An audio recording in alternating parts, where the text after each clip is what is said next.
أعوذ بالله من الشيطان الرجيم. بسم الله الرحمن الرحيم.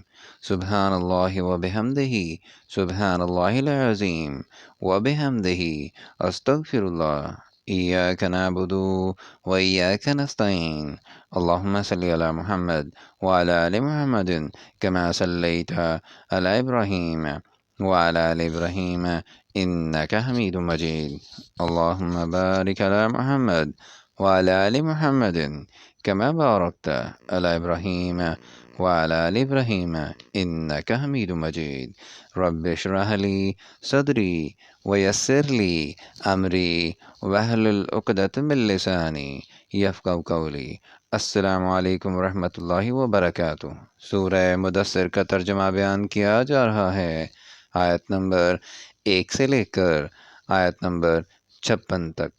شروع اللہ کے نام سے جو بڑا مہربان نہایت رحم والا ہے۔ اے محمد صلی اللہ علیہ وآلہ وسلم، جو کپڑا لپیٹے پڑے ہو، اٹھو اور ہدایت کرو اور اپنے پروردگار کی بڑائی کرو اور اپنے کپڑوں کو پاک رکھو اور ناپاکی سے دور رہو، اور اس نیت سے احسان نہ کرو کہ اس سے زیادہ کے طالب ہو، اور اپنے پروردگار کے لیے صبر کرو۔ جب سور پھونکا جائے گا وہ دن مشکل کا دن ہوگا، یعنی کافروں پر آسان نہ ہوگا۔ ہمیں اس شخص سے سمجھ لینے دو جس کو ہم نے اکیلا پیدا کیا اور مال کثیر دیا، اور ہر وقت اس کے پاس حاضر رہنے والے بیٹے دیے، اور ہر طرح کے سامان میں وسعت دی۔ ابھی خواہش رکھتا ہے کہ اور زیادہ دیں، ایسا ہرگز نہیں ہوگا۔ یہ ہماری آیتوں کا دشمن رہا ہے، ہم اسے صعود پر چڑھائیں گے۔ اس نے فکر کیا اور تجویز کی، یہ مارا جائے، اس نے کیسی تجویز کی؟ پھر یہ مارا جائے، اس نے کیسی تجویز کی؟ پھر تأمل کیا، پھر تیوری چڑھائی اور منہ بگاڑ لیا، پھر پشت پھیر کر چلا اور قبول حق سے غرور کیا۔ پھر کہنے لگا کہ یہ تو جادو ہے جو اگلوں سے متصل ہوتا آیا ہے۔ پھر بولا یہ اللہ کا کلام نہیں بلکہ بشر کا کلام ہے، ہم عنقریب اس کو سقر میں داخل کریں گے، اور تم کیا سمجھے کہ سقر کیا ہے؟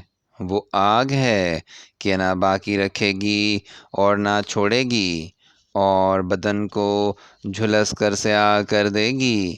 اس پر 19 داروغہ ہیں، اور ہم نے دوزخ کے داروغہ فرشتے بنائے ہیں، اور ان کا شمار کافروں کی آزمائش کے لیے مقرر کیا ہے، اور اس لیے کہ اہل کتاب یقین کریں اور مومنوں کا ایمان اور زیادہ ہو، اور اہل کتاب اور مومن شک نہ لائیں، اور اس لیے کہ جن لوگوں کے دلوں میں نفاق کا مرض ہے اور جو کافر ہیں کہیں کہ اس مثال کے بیان کرنے سے اللہ کا مقصود کیا ہے۔ اسی طرح اللہ جس کو چاہتا ہے گمراہ کرتا ہے، اور جس کو چاہتا ہے ہدایت دیتا ہے، اور تمہارے پروردگار کے لشکروں کو اس کے سوا کوئی نہیں جانتا، اور یہ تو بنی آدم کے لیے نصیحت ہے۔ ہاں ہاں، ہمیں چاند کی قسم اور رات کی جب پیٹھ پھیرنے لگے، اور صبح کی جب روشن ہو، کہ وہ آگ ایک بہت بڑی آفت ہے، اور بنی آدم کے لیے موجب خوف۔ جو تم میں سے آگے بڑھنا چاہے یا پیچھے رہنا چاہے، ہر شخص اپنے اعمال کے بدلے گروی ہے، مگر دہنی طرف والے نیک لوگوں کہ وہ باغ بہشت میں ہوں گے، اور پوچھتے ہوں گے یعنی آگ میں جلنے والے گناہ گاروں سے کہ تم دوزخ میں کیوں پڑے؟ وہ جواب دیں گے کہ ہم نماز نہیں پڑھتے تھے اور نہ فقیروں کو کھانا کھلاتے تھے اور اہل باطل کے ساتھ مل کر حق سے انکار کرتے تھے اور روز جزا کو جھٹلاتے تھے یہاں تک کہ ہمیں موت آ گئی۔ تو اس حال میں سفارش کرنے والوں کی سفارش ان کے حق میں کچھ فائدہ نہ دے گی۔ ان کو کیا ہوا ہے کہ نصیحت سے روگرداں ہو رہے ہیں، گویا گدھے ہیں کہ بدک جاتے ہیں، یعنی شیر سے ڈر کر بھاگ جاتے ہیں۔